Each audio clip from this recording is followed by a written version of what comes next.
은혜로우신 아버지 하나님, 주의 은총 속에 또 복된 주일을 지내게 하시고 월요일 이 새벽도 하루를 시작하면서 또 주님 앞에 경건한 마음으로 머리 숙여 기도할 수 있는 은총을 주셔서 감사합니다. 더 굳건한 믿음으로 우리의 삶을 붙들어 주셔서 언제 어느 때 어떠한 상황 속에서든 우리가 하나님의 사람으로서 지녀야 할 믿음의 중심을 굳게 지켜가게 하시고 항상 하나님 원하시는 참된 믿음의 열매를 더 의미 있게 맺어갈 수 있도록 우리를 이끄시기를 원하옵고 기도합니다. 더 성숙하고 온전한 주의 백성 될 수 있기 원합니다. 그러기에 오늘도 이렇게 새벽을 밝히며 주님 앞에 겸손히 머리 숙이오니 오늘도 생명의 양식으로 우리를 먹여주시고 오늘도 주님께 더 한 걸음 나아가는 믿음의 성숙함과 진보를 이루는 이 시간 되도록 인도해 주시옵소서. 감사드리며 예수님의 이름으로 기도드립니다. 아멘. 찬송 80장입니다. 80장.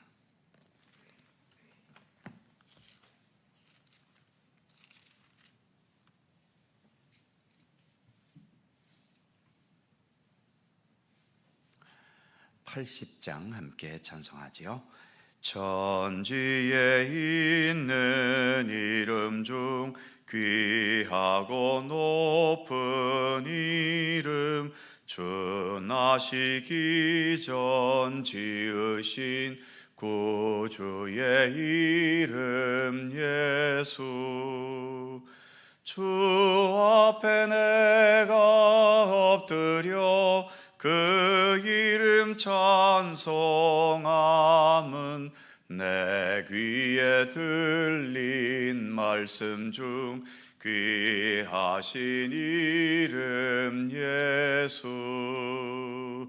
주 십자가에 달릴 때 명패에 쓰인 대로 저 유대인의 왕이요 곧 우리 왕이시라. 주 앞에 내가 엎드려 그 이름 찬송함은 내 귀에 들린 말씀 중 귀하신 이름 예수. 지금도 살아계셔서 언제나 하시는 일, 나 같은 죄인 부르사 참 소망 주시도다. 주 앞에 내가 엎드려 그 이름 찬송함은 내 귀에 들린 말씀 중 귀하신 이름 예수. 주 예수께서 영원히 어제나 오늘이나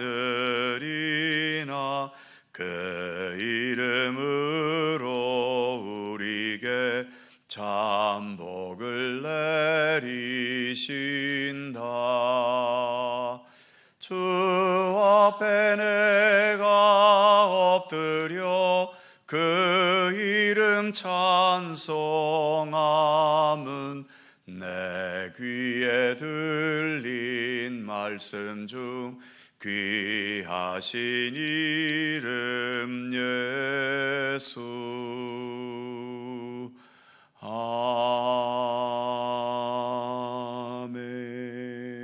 아멘. 베드로전서 1장 10절입니다. 신약성경 377면 베드로전서 1장 10절과 11절 두 개의 절입니다.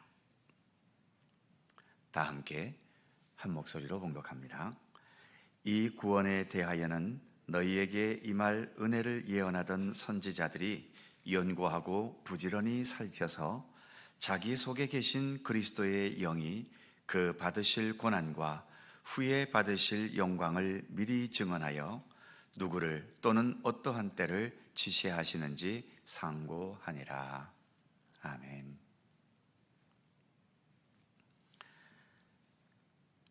하나님이 아닌 인간의 입장에서만 세상을 본다면 세상은 거의 모든 게 저절로 또는 우연한 것 투성이지요. 하늘의 태양은 어떻게 해서 저렇게 존재하게 되었을까요? 나는 도대체 왜 이런 모습으로 이 세상에 태어나게 되었을까요? 학교를 다니거나 교회에 다니면 다른 사람들을 만나게 되는데 왜 하필이면 내가 저런 사람들과 함께 있어야 할까요? 우리 믿음의 사람들에게는 이런 질문에 대해 단순하게, 확실하게 대답할 수 있습니다. 하나님께서 창조하셨고, 하나님께서 섭리하셨고, 하나님께서 인도하신 것이라고 말이지요. 그런데 믿음이 없는 사람들은 하나님을 제외시켜 버리니까 남는 것은 우연이나 저절로 밖에는 없는 겁니다. 그러니까 믿음 없이 사는 것은 우연과 저절로의 자신의 인생을 맡기는 그만큼 불안하고 뿌리가 없는 삶이 되고 마는 거죠. 시편 1편에 믿음으로 사는 의인들은 시냇가에 심겨진 나무와 같다고 표현했지요. 반면 믿음 없이 사는 악인들은 바람에 나는 겨와 같다고 표현했습니다. 시냇가에 심겨진 나무는 자연의 섭리에 따라서 뿌리 내리고 줄기가 솟고 잎이 피고 나무가 되어서 열매까지 맺혀지는 분명한 과정이 있습니다. 하지만 바람에 나는 겨는 아무것도 예측할 수 없지요. 도대체 어떤 과정을 거쳐갈지 아무도 알 수 없습니다. 오직 우연히 부는 바람에 따라 우연히 그리고 저절로 날아다닐 뿐이지요. 그런 차원에서 우리가 이렇게 믿음의 길을 가면서 하나님의 분명한 손길과 하나님께서 이끌어 가시는 정확한 과정 속에 살 수 있다는 것은 어떤 세상의 물질이나 권세가 줄 수 없는 소중한 은총인 것입니다. 예수께서 이 세상에 오신 것과 십자가의 고난과 죽음의 길, 그리고 부활의 영광을 나타내셔서 우리에게 생명과 구원의 문을 열어주신 것은 저절로 우연이 된 일일까요? 우리는 그 우연에 어쩌다 보니 걸려들어서 이렇게 예수를 믿는 사람이 된 걸까요? 아닙니다. 오늘 본문에서 사도 베드로는 예수님에 관계된 모든 것들은 다 하나님의 계획과 섭리 속에 되어진 일이고, 그래서 우리가 이처럼 예수 그리스도를 따르는 믿음의 길을 가고 있는 것은 우연히 또는 저절로가 아니라 오직 하나님의 그 크신 섭리 가운데 있는 일이라는 사실을 오늘 본문에서 말하고 있는 거죠. 본문 10절에서 이렇게 말합니다. 이 구원에 대하여는 너희에게 임할 은혜를 예언하던 선지자들이 연구하고 부지런히 살펴서, 여기에서 너희에게 임할 은혜라고 하는 것은 예수 그리스도를 통한 구원의 은혜이지요. 예수 그리스도를 통한 구원의 은혜는 우연한 것이 아니라 구약시대의 선지자들이 연구하고 부지런히 살펴서 예언한 것임을 말하고 있는 겁니다. 그렇다면 선지자들은 어떻게 해서 예수 그리스도를 통한 구원의 은혜를 연구하고 살피게 되었을까요? 그 다음 절인 11절에서 이렇게 말합니다. 자기 속에 계신 그리스도의 영이 그 받으실 고난과 후에 받으실 영광을 미리 증언하여, 여기에서 자기 속에 계신 그리스도의 영이라는 것은 선지자들에게 예언의 말씀을 심어 넣어주신 그리스도의 영을 말하는 거지요. 삼위일체 하나님 중에 성령님은 하나님의 영이시기도 하고 그리스도의 영, 예수의 영이시기도 합니다.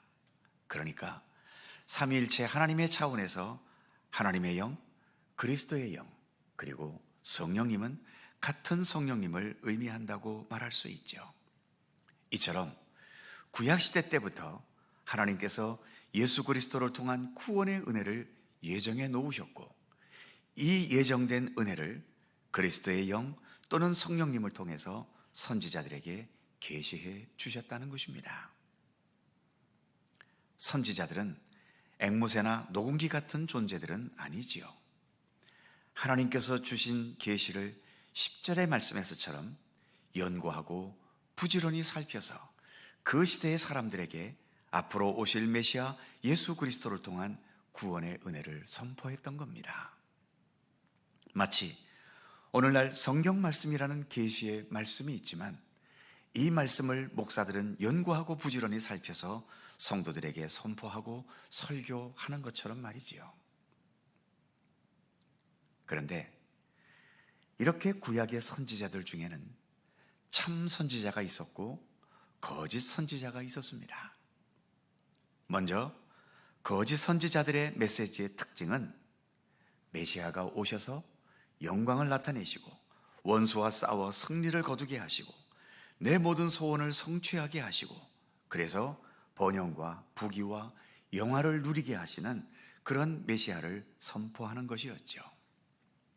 반면 참 선지자들은 오늘 본문 11절 중간 부분에 있는 말씀처럼 그 받으실 고난과 후에 받으실 영광을 미리 증언하여, 이 말씀처럼 메시아가 먼저 고난을 받으실 것을 선포했던 겁니다.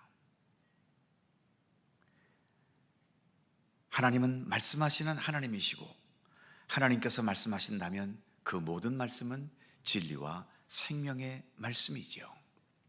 하나님께서 이 세상에서 영광과 승리와 번영과 부귀를 나타내시기 전에 먼저 원하시는 것이 있는데, 그것은 이처럼 하나님께서 주신 생명과 진리의 말씀으로 이 세상을 살아가는 참된 믿음의 사람들의 모습을 보시는 것, 이것이 하나님께서 먼저 원하시는 거죠. 그런데 과연 이 땅에 어느 인간이 말씀대로 완벽하게 살 수 있겠습니까? 그래서 메시아이신 예수님, 무엇보다 하나님의 진리와 생명의 말씀이 육신이 되신 예수님을 이 세상에 보내주셔서 하나님의 진리와 생명의 말씀으로 완전하게 살아내신 것을 보이려 하셨던 거죠. 그런데 이 세상이 워낙 죄악된 세상이 되어버리니 그렇게 완전하게 하나님의 말씀과 뜻대로 살아가신 예수님의 삶을 받아들이지를 못했습니다. 용납하지를 못했지요. 그래서 예수님을 십자가에 못 박아 죽이고 만 겁니다. 하지만 하나님께서는 그런 십자가의 고난과 죽음의 과정을 거쳐서라도 하나님의 진리와 생명의 말씀이 최후의 승리요, 최후의 완전한 영광임을 나타내려 하셨던 겁니다. 그래서 이 모든 섭리가 예수님의 십자가와 부활의 영광을 통해 나타나고 이루어졌던 것이죠. 이러한 하나님의 뜻을 깨닫고 이해한 참 선지자들은 11절의 말씀처럼 예수께서 받으실 고난을 먼저 예언하고 그리고 후에 받으실 영광을 예언했던 것입니다. 반면 이러한 하나님의 뜻을 깨닫지 못한 거짓 선지자들은 사람의 욕망과 입맛에만 따라서 오로지 영광과 승리와 번영과 부귀만을 예언했던 거죠.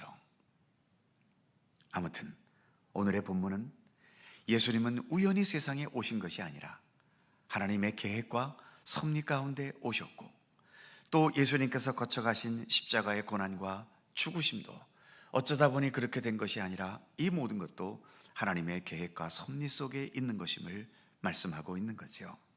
그래서 우리가 그러한 예수 그리스도를 믿는 믿음의 백성으로 살아가는 것도 어쩌다 보니 우연히 된 것이 아니라 이 모든 것도 하나님의 계획과 섭리 가운데 되어진 일임을 본문을 통해 말하고 있는 것입니다.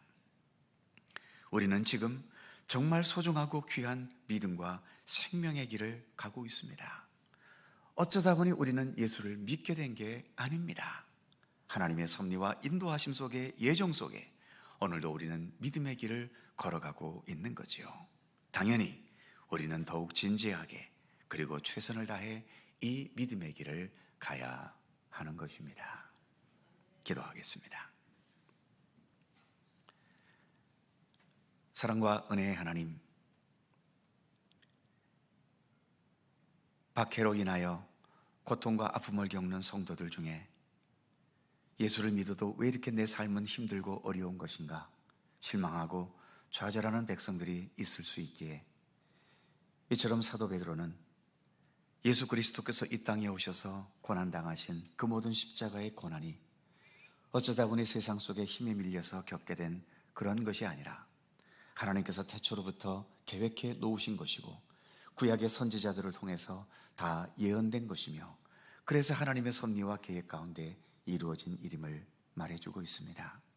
그래서 그 예수 그리스도를 따라 믿음의 길을 걷고 있는 우리들도 우연히 되어진 그 길을 가는 것이 아니라 이처럼 하나님의 계획과 섭리 가운데 이 믿음의 길을 가는 것이며, 그래서 주님께서 또 계획하시고 섭리하신 대로 하나님 나라의 영광과 영원한 안식과 주님께서 완성케 하시는 생명의 완성의 기쁨을 누리게 될 것을 또 우리에게 약속해 주고 있습니다.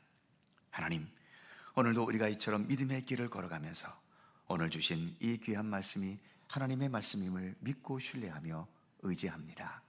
여전히 우리의 삶 속에는 수많은 삶의 문제들이 있고 해결되지 못한 과제들이 있고 여전히 나를 괴롭게 하고 힘들게 하는 수많은 무거운 짐들이 여전히 있지만, 그러나 예수님의 십자가의 고난이 어쩌다 보니 생긴 고난이 아니라 하나님께서 계획하신 섭리 가운데 있는 것인 것처럼 우리에게 주어진 이 모든 삶의 무거운 짐들과 위기들도 하나님의 섭리 속에 나타나는 일들임을 믿고 신뢰하게 하셔서 그러한 힘든 현실 앞에 넘어지거나 무너지거나 우리의 삶이 흐트러지지 않도록 붙들어 주시고 끝까지 견고히 주님을 향한 믿음의 의지를 놓치지 않도록 붙들어 주셔서 이 모든 삶을 통하여 더 하나님의 선하신 역사와 뜻을 이루어 가게 하시고 하나님께서 예정하시고 섭리하신 하나님의 참된 영광과 주님께서 펼치시는 참된 생명의 세계로 날마다 더 한 걸음씩 나아갈 수 있는 우리들의 삶이 될 수 있도록 하나님 도우시고 함께 하시기를